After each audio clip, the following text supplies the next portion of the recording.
Welcome student.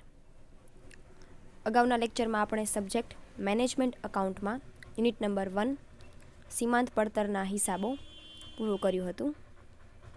આજે આપણે એના પછીનું યુનિટ છે યુનિટ નંબર 2, જેને વિભાગીય પડતર કે તફાવત પડતર પદ્ધતિ તરીકે પણ ઓળખવામાં આવે છે. એટલે કે યુનિટ નંબર 2 જે છે એ છે વિભાગીય પડતર પદ્ધતિ. તો યુનિટ નંબર 1માં આપણે અગાઉ જોઈ ગયા એવી રીતે કે લાસ્ટ સમ છે આપણે એક્ઝામ ઓરિએન્ટેડ સમ હતો એ કર્યો હતો, બરાબર. યુનિટ નંબર 2 છે વિભાગીય પડતર પદ્ધતિ. હવે આજે આપણે એ સ્ટાર્ટ કરવાના છીએ. તો સામાન્ય રીતે વિભાગીય પડતર પદ્ધતિનો અર્થ શું થાય? તો કે આપણે જે કાંઈ પણ ઉત્પાદન કરીએ છીએ એ ઉત્પાદન અલગ અલગ વિભાગોમાં વિભાજિત કરવામાં આવેલું હોય છે. અથવા તો આપણે એવું પણ કહી શકીએ કે આપણે જે કાંઈ પણ વસ્તુઓનું ઉત્પાદન કરીએ છીએ એ એક વસ્તુનું ઉત્પાદન કરતા હોઈએ, એની સાથે સાથે બીજી અન્ય વસ્તુઓનું પણ આપણે ઉત્પાદન છે કરતા હોઈએ છીએ. વિભાગીય પડતર પદ્ધતિનો ઉપયોગ શેના માટે થાય? તો કે વિભાગીય પડતર પદ્ધતિ એટલે કે એવી પડતર પદ્ધતિ કે જેમાં દરેક વિભાગોમાંથી ઉત્પાદકને કેટલી પડતર મળે એ તો શોધવાનું હોય જ છે. સાથે સાથે ઉત્પાદન દરમિયાન ઉત્પાદક પાસે ઘણા બધા વિકલ્પો હોય છે. એ વિકલ્પોમાંથી એને કયા વિકલ્પની પસંદગી કરવી એટલે કે આપેલા વિકલ્પોમાંથી કયો વિકલ્પમાંથી સૌથી વધારે એને નફો થશે, એને વિભાગીય પડતર પદ્ધતિ ત્યારે ઉપયોગમાં લેવામાં આવે છે. જ્યારે ઉત્પાદક જે હોય એની પાસે ઘણા બધા વિકલ્પો છે. એ વિકલ્પોમાંથી એને કયા વિકલ્પની પસંદગી કરવી અથવા તો દરેક વિકલ્પમાંથી કયા નફામાંથી એને કયા વિકલ્પમાંથી એને મેક્સિમમ નફો મળશે એ ગણતરી કરવા માટે વિભાગીય પડતર પદ્ધતિનો ઉપયોગ થાય છે. તો પહેલાં આપણે એક શોર્ટ એવી પ્રસ્તાવના જોઈએ. નોર્મલી તમારે આ યુનિટમાં છે દાખલા વધારે પૂછાય છે, થિયરી તમારે પૂછાતી નથી. તો તફાવત પડતર પદ્ધતિ ઉત્પાદન માટે જરૂરી ઉત્પાદનના સાધનોની ફાળવણી માટે વપરાતી ઉત્પાદન કે વપરાતી પદ્ધતિ છે. ઉત્પાદનના સાધનોની ફાળવણી કરવા માટે પણ આ પદ્ધતિ વપરાય છે. સાથે સાથે જે કાંઈ પણ જગ્યાએ આપણે પાસે વિકલ્પો હોય, એક કરતાં વધારે વિકલ્પો, એ વિકલ્પોમાંથી કયો વિકલ્પ કંપની માટે નફાકારકતાની દ્રષ્ટિએ શ્રેષ્ઠ છે એ જાણવા માટે પણ વપરાય છે. સાધનોની ફાળવણી તેમજ તેના દ્વારા થતા ખર્ચ આવકના ખ્યાલને ધ્યાનમાં રાખવામાં આવે છે. જે સાધનો આપણે ઉત્પાદન દરમિયાન ઉપયોગમાં લઈએ છીએ એ સાધનોમાંથી આપણને કેટલી આવક પ્રાપ્ત થાય એ જોવા માટે આ પદ્ધતિ છે એ ઉપયોગમાં લેવામાં આવે છે. તફાવત પડતર પદ્ધતિ કે વિભાગીય પડતર પદ્ધતિ એટલે ઉત્પાદનના વિવિધ સાધનોની ફાળવણી યોગ્ય વિભાગમાં કરવા માટે વિવિધ ખર્ચ અને આવક દ્વારા ચોક્કસ માહિતી એકઠી કરી વિભાજિત કરવાની પદ્ધતિને તફાવત પડતર પદ્ધતિ કહે છે. ઉત્પાદનના સાધનોની ફાળવણી માટે તમે જે કાંઈ પણ અલગ અલગ સાધનો છે એનો ઉપયોગ કરો છો એ માટે જે કાંઈ પણ તફાવત કે એ માટે જે કાંઈ પણ ખર્ચ અને આવક હોય એના વિશેની ચોક્કસ માહિતી ભેગી કરવી અને એ ખર્ચ અને આવકની ચોક્કસ વિભાગોમાં ફાળવણી કરવાની પદ્ધતિને વિભાગીય પડતર પદ્ધતિ કહે છે. તફાવત પડતર પદ્ધતિ કે વિભાગીય પડતર પદ્ધતિ દ્વારા વસ્તુનું ઉત્પાદન કરવા માટે યોગ્ય માલસામાન કે અન્ય ઉત્પાદન સાધનોની જરૂરિયાત, ઉત્પાદન મિશ્ર વિશેના નિર્ણય, ઉત્પાદન માટે જરૂરી કાચો માલ કે અન્ય સામગ્રીઓની આયાત કે નિકાસનું પ્રમાણ તેમજ અન્ય ચાવીરૂપ પરિબળોની ગણતરી કરવામાં આવે છે. તો કે વિભાગીય પડતર પદ્ધતિ કે તફાવત પડતર પદ્ધતિમાં કેવી બાબતોની ગણતરી કરવામાં આવે છે કે કયા કયા બાબતો દ્વારા આવક અને ખર્ચની ફાળવણી કરવામાં આવે છે. તો કે કેવા હોય તો કે ભાઈ કાં તો માલસામાન આપણે ઉત્પાદન કરતા હોઈએ એ આપણે આપણા ઉત્પાદનના એકમમાં જ તે ઉત્પાદન કરવો કે આપણે અમુક કાચો માલ છે એ બહારથી મગાવશું, એવા પ્રકારની ફાળવણી માટે તફાવત પડતર પદ્ધતિ છે ઉપયોગમાં લેવાય છે. ઉત્પાદન મિશ્ર વિશેના નિર્ણય માટે, ઉત્પાદન માટેના અલગ અલગ યોગ્ય નિર્ણયો લેવા માટે. બીજું કીધું છે કાચો માલ કે અન્ય સામગ્રીની વસ્તુ આયાત કરવી કે નિકાસ કરવા માટે. એ બધા માટે પણ તફાવત પડતર પદ્ધતિનો ઉપયોગ થાય છે. અને બીજા અન્ય અગત્યના નિર્ણયો લેવા માટે કઈ જગ્યાએ કયા વિભાગમાં આવક અને ખર્ચની ફાળવણી કેવી રીતે કરવી કે જેથી આપણને મેક્સિમમ નફો મળે એ માટે વિભાગીય પડતર પદ્ધતિ છે ઉપયોગમાં લેવાય છે. એ વિભાગીય પડતર પદ્ધતિ કે તફાવત પડતર પદ્ધતિની મુખ્ય 5 પદ્ધતિઓ છે અને આ 5 પદ્ધતિઓ દ્વારા તમારે દાખલાઓ છે આ 5 પદ્ધતિઓના જોવાના આવે છે. બરાબર.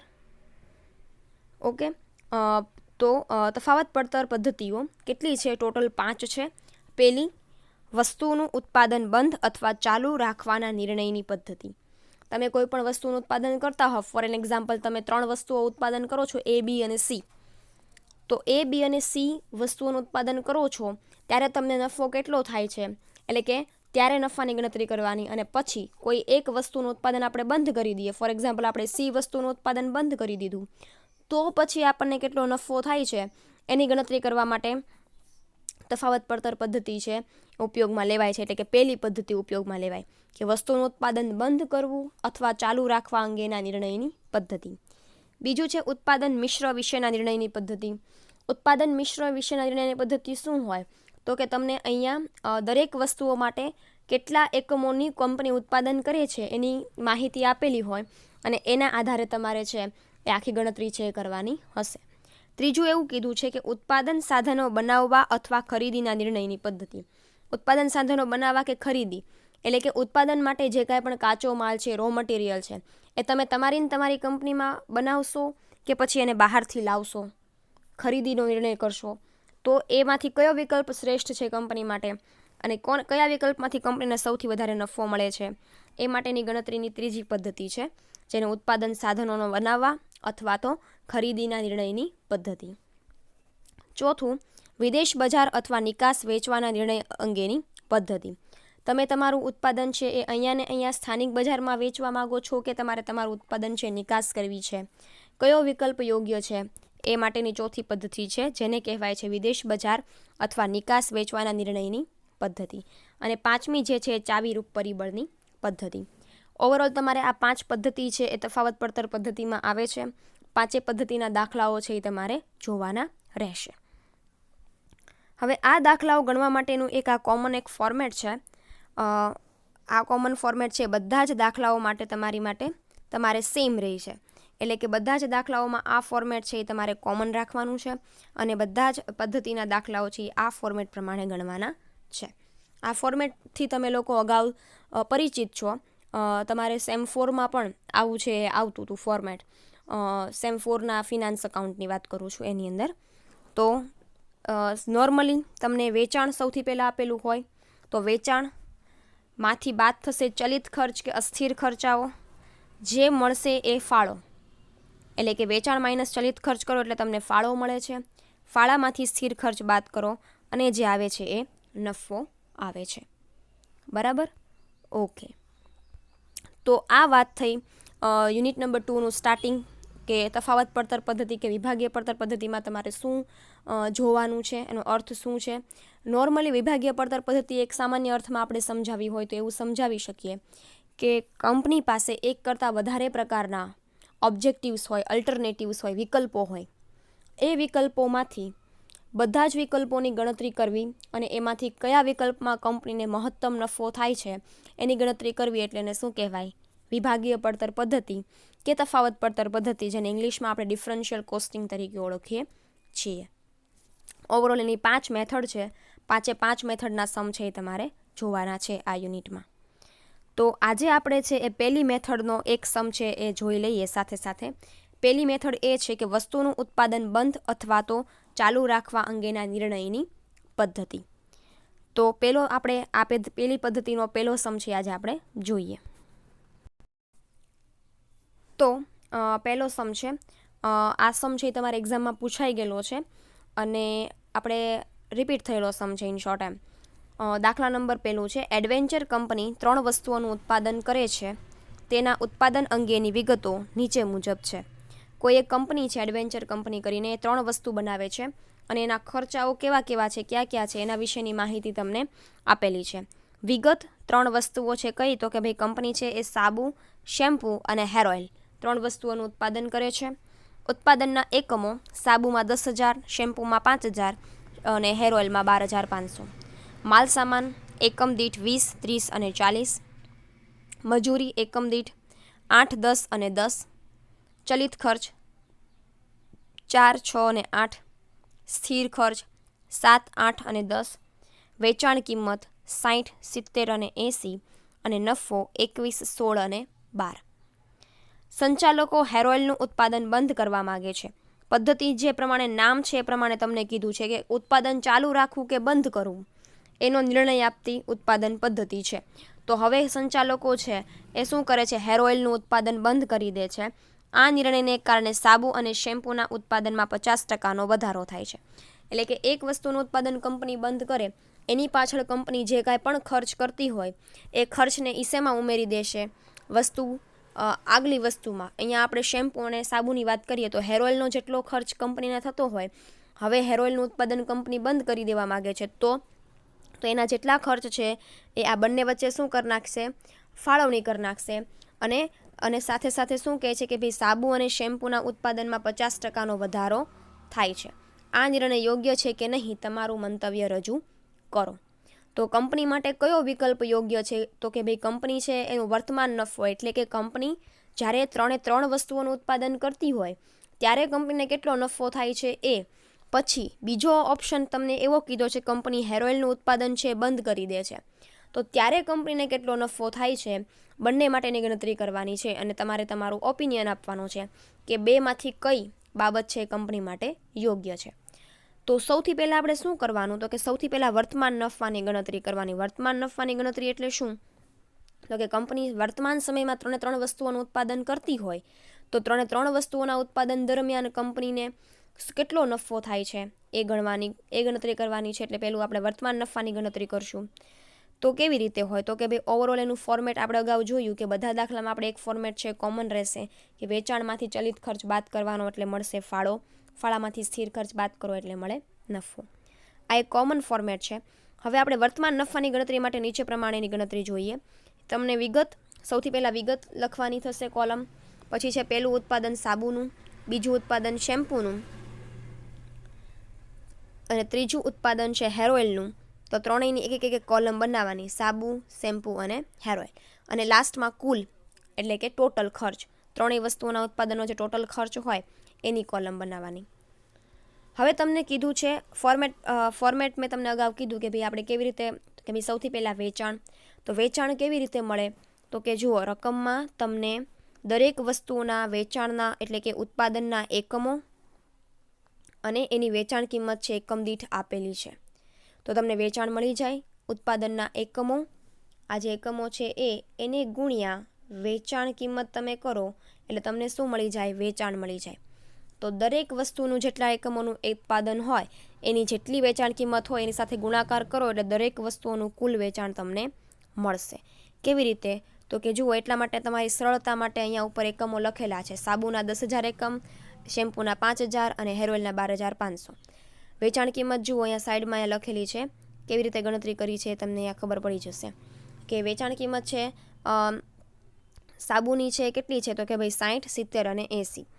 તો હવે સાબુના એકમો જે છે વેચાણ શોધવું હોય તો શું કરવાનું, 10,000 ગુણ્યા 60 એટલે કે 6 લાખ સાબુની વેચાણ આવશે. 5,000 ગુણ્યા 70, 70 રૂપિયા વેચાણ કિંમત કોની છે, તો કે ભાઈ શેમ્પૂની છે. તો 5,000 ગુણ્યા 70 એટલે કે 3,50,000 અને અહીંયા છે 12,500 એકમો છે હેર ઓઇલના. 12,500 એકમો ગુણ્યા 80,000 એટલે આવશે 10 લાખ. આ ત્રણેયનો ટોટલ જે હોય એ તમારે છે કુલની કોલમમાં લખવાનો થાય.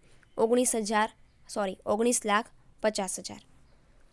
સરળ અને ઇઝી જ છે. હવે બાદ થશે ચલિત ખર્ચ. તો તમને ચલિત ખર્ચ ટોટલ તો આપેલો નથી પણ તમને ચલિત ખર્ચ માટે ઘણી બધી વિગતો, તો કે ભાઈ માલ સામાન છે, મજૂરી છે અને ચલિત ખર્ચ છે. આ ત્રણેય તમારા છે એ ચલિત ખર્ચ થયા કહેવાય. માલ સામાન પણ તમારો ચલિત ખર્ચ છે, મજૂરી પણ તમારી ચલિત ખર્ચ છે અને ચલિત ખર્ચ તમને ઓલરેડી આપેલા જ છે. તો ત્રણેયના જેટલા એકમ દીઠ કિંમત આપી છે એને ગુણ્યા જેટલા ઉત્પાદન કંપની જેટલા એકમોનું ઉત્પાદન કરતી હોય એની સાથે ગુણાકાર કરો એટલે તમને દરેકનો કુલ ચલિત ખર્ચ છે એ મળી જાય. તો સૌથી પહેલાં શું છે, માલ સામાન. બરાબર, માલ સામાન છે એમાં એકમ દીઠ કેટલું આપેલું છે, એકમ દીઠ છે એ કેવી રીતે છે, તો કે ભાઈ સાબુમાં 20 છે, શેમ્પૂમાં 30 છે અને હેર ઓઇલમાં 40 છે. તો શું આવશે, તો કે ભાઈ ચલિત ખર્ચ છે, માલ સામાનનો ખર્ચ આપણે ટોટલ શોધવો હોય તો કેમ આવશે, તો કે જુઓ 10,000 ગુણ્યા 20 કરીએ એટલે આપણને માલ સામાન મળે. 5000 ગુણ્યા 30 કરીએ એટલે આપણને શેમ્પૂ માટેનો માલ સામાન મળે, અને 12500 ગુણ્યા 40 કરીએ એટલે આપણને હેર ઓઇલ માટેનો માલ સામાન મળે. હવે એ જ રીતે નીચે તમારે ગણતરી કરવાની છે. 10,000 ગુણ્યા 20 એટલે 2 લાખ રૂપિયા. 5,000 ગુણ્યા એકમ દીઠ માલ સામાન કેટલો આપેલો છે તો કે 30. તો 5,000 ગુણ્યા 30 એટલે કેટલું થાય 1,50,000. એટલે 1,50,000 અને 12,500 ગુણ્યા માલ સામાન એકમ દીઠ કેટલો આપ્યો છે હેર ઓઇલ માટે તો કે 40 રૂપિયા. તો 12,500 ગુણ્યા 40 કરો એટલે આવે 5 લાખ. ટોટલ તો કે ભાઈ આ 2 લાખ વત્તા 1.5 લાખ વત્તા 5 lakh is equal to total 8,50,000. એવી જ રીતે તમારે મજૂરી અને ચલિત ખર્ચાઓની ગણતરી કરવાની છે. મજૂરી છે એમાં પણ એવી જ રીતે શોધવાનું છે. જેટલા એકમો તમને ઉપર આપેલા છે ઉત્પાદનના એને ગુણ્યા કુલ એકમ દીઠ તમે કરો, એટલે કે 10,000 ગુણ્યા 8 કરો એટલે તમને કુલ મજૂરી મળશે. કેટલી તો કે 80,000. એવી જ રીતે 5,000 ગુણ્યા મજૂરી છે કેટલી છે 10, તો 50,000 આવશે. બરાબર. તો માલસામાન મજૂરીમાં શેમ્પૂમાં 50,000. 12,500 ગુણ્યા 10 મજૂરી આપેલી છે તો 1,25,000.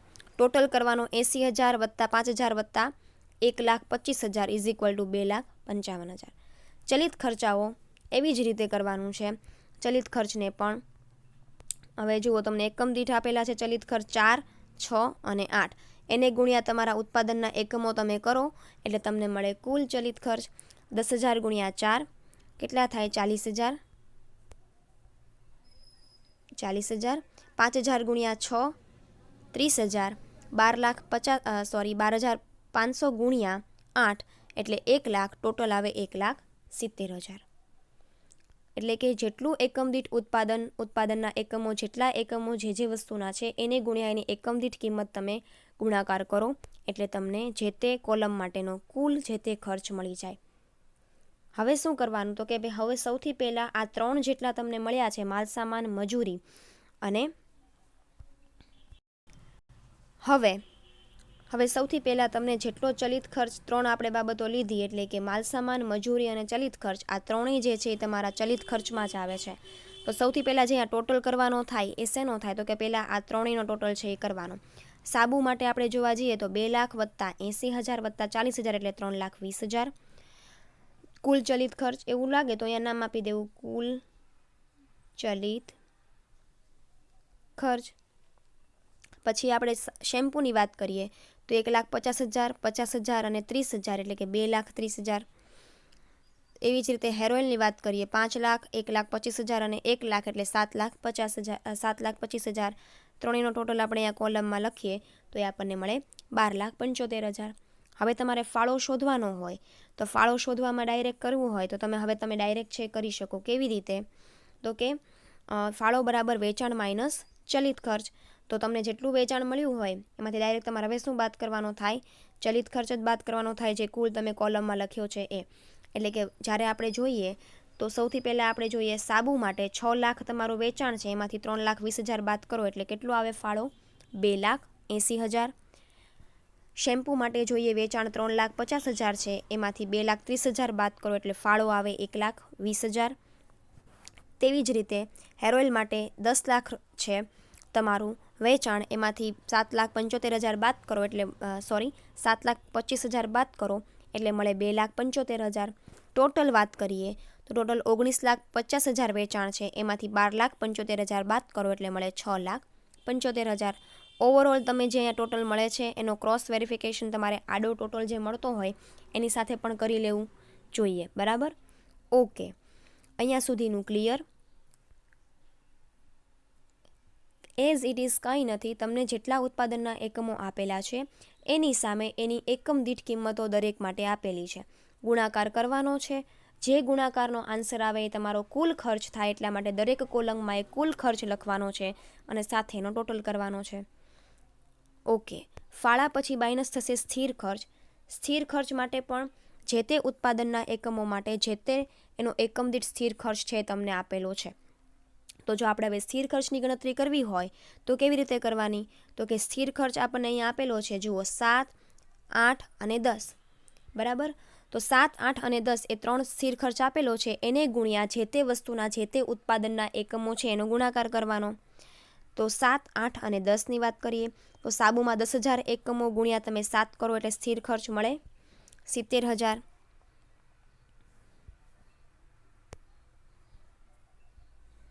70,000. 5,000 ગુણ્યા 8 કરો એટલે તમને મળે 40,000 અને 12,500 ગુણ્યા 10 સ્થિર ખર્ચ કરો એટલે 1,25,000. ટોટલ કરો 70,000 વત્તા 40,000 વત્તા 1,25,000 ઇઝ ઇક્વલ ટુ 2,35,000. હવે શું કરવાનું? નફો શોધવાનો. નફો શોધવામાંથી શું કરવાનું? તો કે ફાળો જેટલો આવ્યો હોય આ ફાળો એમાંથી સ્થિર ખર્ચ બાદ કરો એટલે તમને જે તે વસ્તુ માટેનો શું મળી જશે? નફો મળી જશે. એટલે કે 2,80,000 માઇનસ 70,000 કરો એટલે 2,10,000. 1,20,000માંથી 40,000 બાદ કરો એટલે આવે 80,000. 2,75,000 માઇનસ 1,25,000 કરો એટલે 1,50,000. Total 6,75,000 minus 2,35,000 is equal to 4,40,000. તો આપણે જો નફો જોવા જઈએ, કુલ નફો જો ત્રણેય વસ્તુઓનો આપણે જોવા જઈએ તો આપણને મળે છે 4,40,000. ઓકે, આ વાત થઈ વર્તમાન નફાના ગણતરીની વાત. બરાબર. વર્તમાન નફાની ગણતરી કરવાની હોય ત્યારે આવી રીતે કરવાની થાય. પછી આપણે જોઈએ, હવે આપણને એવું કીધું છે, નીચે જુઓ હવાલામાં એવું કીધું છે કે સંચાલકો છે એ શું કરે છે? હેર ઓઇલનું ઉત્પાદન છે બંધ કરી દે છે. તમને રકમમાં એવું કીધું છે કે સંચાલકો હેર ઓઇલનું ઉત્પાદન બંધ કરી દે છે અને એ નિર્ણયની સામે સાબુ અને શેમ્પૂના ઉત્પાદનના એકમમાં 50% વધારો કરે છે. તો હવે નફાની ગણતરી થઈ ગઈ કે ભાઈ જો કંપની એ બી મતલબ કે સાબુ, શેમ્પૂ અને હેર ઓઇલ ત્રણેય વસ્તુનું ઉત્પાદન કરતી હોય ત્યારે કંપનીનો નફો કેટલો થાય છે? 4,40,000નો નફો થાય છે. હવે એવું કહે છે કંપની છે હેર ઓઇલનું ઉત્પાદન બંધ કરી દે છે અને સાબુ અને શેમ્પૂના ઉત્પાદનમાં 50%નો વધારો કરે છે. એટલે જુઓ, સાબુના ઉત્પાદનના એકમો પહેલાં કેટલા હતા? 10,000. એના 50% કરો એટલે કેટલા આવે? 5,000. હવે એમાં વધારો કીધો છે એટલે કે 10,000 વત્તા 5,000 તમે કરો એટલે 15,000. હવે કંપની છે એ કેટલા એકમોનું ઉત્પાદન કરશે? સાબુના 15,000 એકમોનું ઉત્પાદન કરશે. એટલે અહીંયા ઉત્પાદનના એકમો વધી જશે 15,000. શેમ્પૂમાં પણ એ જ રીતે થશે કે કંપની પહેલાં 5,000 એકમોનું ઉત્પાદન કરતી હતી. શેમ્પૂનું 50% એટલે કે 5,000ના 50% થાય 2,500 રૂપિયા. તો 2,500 વત્તા 5,000 કરો એટલે 7,500. એટલે હવે કંપની શેમ્પૂના કેટલા એકમોનું ઉત્પાદન કરશે? 7,500 એકમોનું ઉત્પાદન કરશે. એટલે કે હવે ઉત્પાદનના એકમો માટે તમે ગણતરી કરો ત્યારે હવે તમારે ઉત્પાદનના એકમો સાબુ માટે 15,000 લેવાના થશે અને શેમ્પૂ માટે 7,500 લેવાના થશે. એટલે હવે જુઓ, પહેલી આપણે વર્તમાન નફાની ગણતરી કરી. હવે આપણે શેની ગણતરી કરવાની છે? તો કે ભાઈ હવે કંપની છે એ હેર ઓઇલનું ઉત્પાદન બંધ કરી દે અને સાબુ અને શેમ્પૂના ઉત્પાદનમાં 50%નો વધારો કરે ત્યારે નફાની ગણતરી. હવે શું થશે? તો કે હવે વિગત સાબુ અને શેમ્પૂ અને કુલ આ ત્રણ જ કોલમ આવશે. શું કામ? તો કે કંપની હવે હેર ઓઇલનું ઉત્પાદન કરતી નથી એટલે આપણે હવે હેર ઓઇલની ગણતરી કરશું નહીં. હવે ઉત્પાદનના એકમો પહેલાં આપણે 10,000 અને 5,000 લીધા હતા સાબુમાં. હવે ઉત્પાદનના એકમો કેટલા થઈ જશે? 15,000 અને 7,500.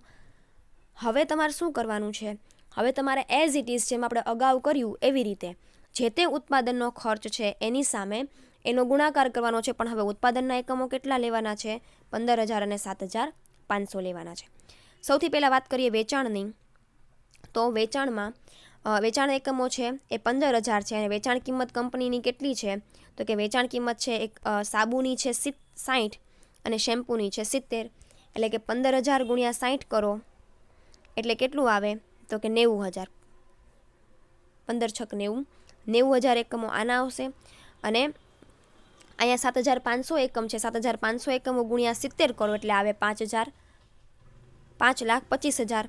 બંનેનો ટોટલ કરો એટલે કેટલું આવે? 14,25,000. માઇનસ થશે માલ સામાન. હવે એઝ ઇટ ઇઝ હવે ડિટેલમાં ગણતરી છે અત્યારે હું બોલતી નથી કારણ કે તમે અગાઉ જોયું છે એટલે તમને ખ્યાલ જ છે કે માલ સામાન છે એનો આપણે જો કરીએ કુલ ખર્ચની ગણતરી કરીએ તો એકમ કેટલા છે? 15,000 ગુણ્યા માલ સામાનની કિંમત કેટલી છે? 20. તો 15,000 ગુણ્યા 20 કેટલું આવ્યું? 3 લાખ. અહીંયા 7,500 છે. માલ સામાન છે એ સાબુમાં કેટલા છે? 30 એકમ દીઠ. તો 7,500 ગુણ્યા 30 કરો એટલે 2,25,000. ટોટલ કરો બંનેનો એટલે 5,25,000. સેમ મજૂરીમાં 15,000 એકમો છે, મજૂરી છે એકમ દીઠ 8 એટલે આવશે 1,20,000. 15,000 ગુણ્યા 8 1,20,000. અહીંયા આવશે 7,500 ગુણ્યા મજૂરી કેટલી છે તો કે મજૂરી છે 10 રૂપિયા છે સાબુમાં, તો શેમ્પૂમાં, તો 7,500 ગુણ્યા 10 એટલે કે 75,000. 12,500 વત્તા 75,000 1,95,000 ટોટલ કુલમાં. ચલિત ખર્ચાઓ 15,000 ગુણ્યા 4 સાબુ માટે એટલે 60,000. 7,500 ગુણ્યા 6. અગાઉ તમને રકમમાં જે પ્રમાણે જે તે એકમ દીઠ ખર્ચ આપ્યા છે એનો જ ગુણાકાર અહીંયા કરવાનો છે. 7,500 ગુણ્યા 6 45,000. બંનેનો ટોટલ કરો એટલે 1,05,000. હવે આ ત્રણેયનો ટોટલ તમે કરો એટલે તમને અહીંયા કુલ ચલિત ખર્ચ છે મળશે, એટલે કે માલ સામાન વત્તા મજૂરી વત્તા ચલિત ખર્ચ. તો કે સાબુમાં કેટલું આવ્યો તો કે 4,80,000. કેવી રીતે? 3 લાખ વત્તા 1,20,000 વત્તા 60,000 4,80,000. અહીંયા 2,25,000 વત્તા 75,000 વત્તા 45,000 3,45,000. અહીંયા ટોટલ 5,25,000 વત્તા 1,95,000 વત્તા 1,05,000 8,25,000. હવે ફાળો કેવી રીતે? તો કે ભાઈ વેચાણમાંથી ચલિત ખર્ચ તમને જે કુલ મળ્યો છે આ એ બાદ કરો. 9 લાખમાંથી 4,80,000 બાદ થાય એટલે ફાળો આવે 4,20,000. એવી જ રીતે શેમ્પૂ માટે 5,25,000 વેચાણમાંથી 3,45,000 બાદ કરો એટલે આવે 1,80,000. ટોટલની વાત કરીએ તો 14,25,000માંથી 8,25,000 બાદ થાય એટલે આવે ફાળો 6 લાખ. હવે સ્થિર ખર્ચની વાત કરીએ તો સ્થિર ખર્ચ છે એ જે તે કોલમમાંથી એટલે કે સાબુ અને શેમ્પૂમાંથી હવે બાદ કરવાનો આવે નહીં. શું કામ? તો કે ગમે એટલા વસ્તુના એકમોનું ઉત્પાદન તમે વધારો કે ઘટાડો, સ્થિર ખર્ચ હંમેશા તમારે જેટલો આવતો હોય કુલ એનો એ એમ જ રહે, સેમ જ રહે. સ્થિર ખર્ચ ક્યારેય ફરે નહીં. એટલે જે તે વસ્તુના ઇન્ડિવિડ્યુઅલ કોલમમાંથી એને ક્યારેય બાદ કરવાનો આવશે નહીં. એને માત્ર એના કુલ એકમોમાંથી જ બાદ કે કુલ ખર્ચમાંથી જ બાદ કરવાનો આવે. શું કામ? ઉત્પાદનના એકમ વધે ઘટે કે આપણે ઉત્પાદન ન કરીએ, ઉત્પાદન સાવ બંધ કરી દઈએ, સ્થિર ખર્ચ હંમેશા સ્થિર રહે એટલા માટે એ કુલમાંથી જ બાદ થશે. એટલે કે અગાઉ આપણે જોઈએ તો જુઓ અહીંયા અગાઉ વર્તમાન નફાની જ્યારે ગણતરી કરી હતી ત્યારે આપણને કુલ સ્થિર ખર્ચ કેટલો મળતો હતો? 2,35,000. એ માત્ર ને માત્ર કુલ સ્થિર ખર્ચ હોય એ જ કુલમાંથી બાદ થશે. બરાબર? તો અહીંયા હવે આપણે 6 લાખમાંથી 2,35,000 બાદ કરીએ એટલે આવે 3,65,000. એટલે કે નફો આપણને ટોટલ કેટલો મળે? 3,65,000નો નફો મળે. અહીંયા બંને બાજુ શું આવશે? ડેશ આવશે. ફરી એક વખત કહી દઉં, સ્થિર ખર્ચ માત્ર ને માત્ર કુલ ખર્ચમાંથી બાદ થાય અને એ પણ ત્રણેય વસ્તુનો જે ટોટલ સ્થિર ખર્ચ તમને મળ્યો હોય વર્તમાન નફાની ગણતરીમાં એ જ બાદ થશે. બાકી દરેક ઇન્ડિવિડ્યુઅલ વસ્તુમાંથી સ્થિર ખર્ચ ક્યારેય બાદ થશે નહીં. 3,35,000 2,35,000 છે એ ટોટલ સ્થિર ખર્ચ છે. એક માત્ર ને માત્ર વસ્તુનું ઉત્પાદન આપણે ચાલુ રાખીએ કે બંધ રાખીએ, સ્થિર ખર્ચ હંમેશા સ્થિર રહે માટે કુલમાંથી બાદ થશે. 6 લાખમાંથી 2,35,000 બાદ કરો એટલે આવે 3,65,000. હવે એટલા માટે બંને નફાનો આપણે જોઈએ તો આપણને કેમાં નફો વધારે મળે છે? તો કે ભાઈ જેમાં નફો વધારે મળતો હોય એ ઉત્પાદન આપણે ચાલુ રખાય. એટલે જુઓ આપણે જોયું કે વર્તમાન નફામાં આપણને નફો છે વધારે મળે છે કેટલો? 4,40,000. જ્યારે વસ્તુનું ઉત્પાદન આપણે હેર ઓઇલનું ઉત્પાદન બંધ કરી દઈએ છીએ ત્યારે આપણને 3,65,000 રૂપિયા નફો મળે છે. એટલે આપણે એવું કહી શકીએ કે જ્યારે ત્રણેય વસ્તુઓનું ઉત્પાદન આપણે કરતા હોઈએ ત્યારે આપણને મળતું નફાનું પ્રમાણ વધારે છે તો કંપનીએ ત્રણેય વસ્તુઓનું ઉત્પાદન કરવું જોઈએ. બરાબર? તો આ રીતનો સમ છે. આવો જ સમ તમારી એક્ઝામમાં પૂછાઈ ગયેલો છે. પહેલી પદ્ધતિનો પહેલો સમ અહીંયા પૂરો થાય છે. નેક્સ્ટ લેક્ચરમાં આપણે બીજો સમ જોઈશું. Thank you.